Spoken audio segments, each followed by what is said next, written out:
I've got the itch for something more. We don't really learn that. We don't really learn that with childhood trauma, that like you can actually want more.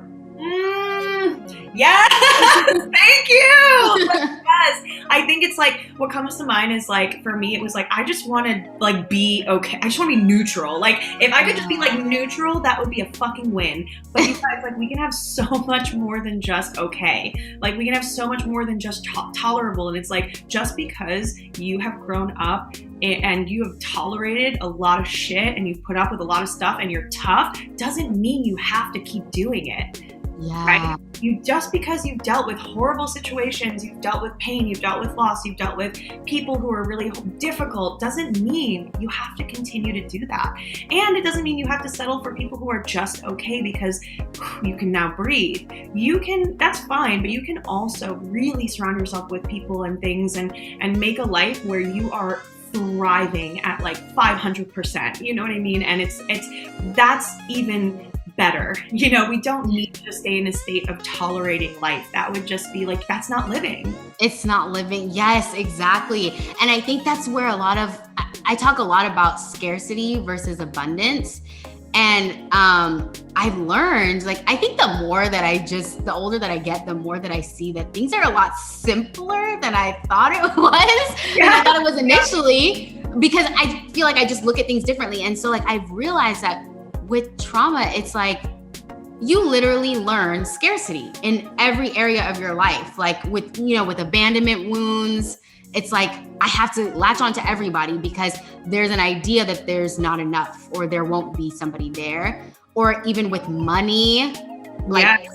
Yeah, I think that's like a whole other conversation, but like I'm glad you're mentioning that. Yeah, and that's really like the hush hush, don't talk about it, but then we're suffering. We're literally suffering. Yeah.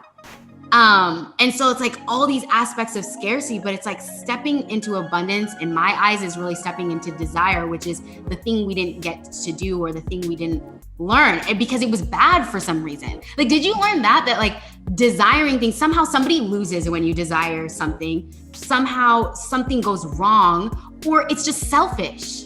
Yeah, I definitely, here's where I was always encouraged to be great. And then there were, I would say like, oh man, I hope he's not listening to this. My dad, love him to death. He was dealt with severe depression and narcissistic tendencies and also diagnosed borderline and bipolar.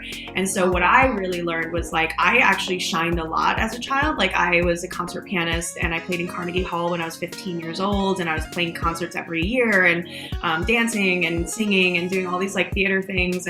But every time that I would have a big event or a big showcase or I would have a concert, something bad would happen. And it was usually my father would have like a meltdown.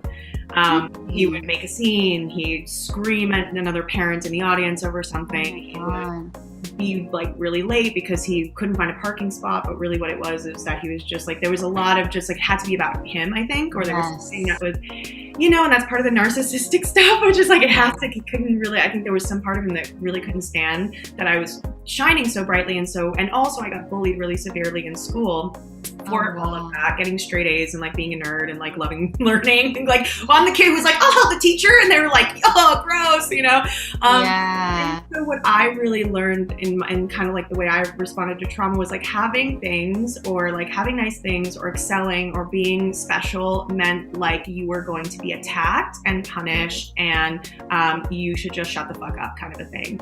And so that's how I, like, for me personally, kind of went through the scarcity abundance thing myself. But yeah, it's a real thing. Oh my God, that is such a real thing about how I can relate to that too in my childhood. It's like, It's funny how talking to other people, it unlocks memories you forgot all about because it was the same thing for me too. Whenever there was, it was a moment for me in my childhood, there would be something going on with my mother where it'd be something, again, like you said, somebody would be late, she would be late, or there was some way to distract. Yeah. From whatever was distract. Yeah. And like taking away from like the joy and being able to like actually feel safe in that moment where you're shining, or that moment where it's like you're allowed to be special, or, you know, it's about you. And that's hugely detrimental as an adult than using your voice or taking up space or starting a business or like doing something for yourself, because it feels like you're taking away or hurting somebody else because of these early experiences that were so chaotic, because it's like, oh yeah, when I want to shine, it's chaos. Thanks for watching, you guys. If you enjoyed this, click here to check out the full podcast episode. Click here to check out our full library of podcast episodes. And don't forget to hit subscribe so you can be the first to know when we're posting new ones. I'll see you soon.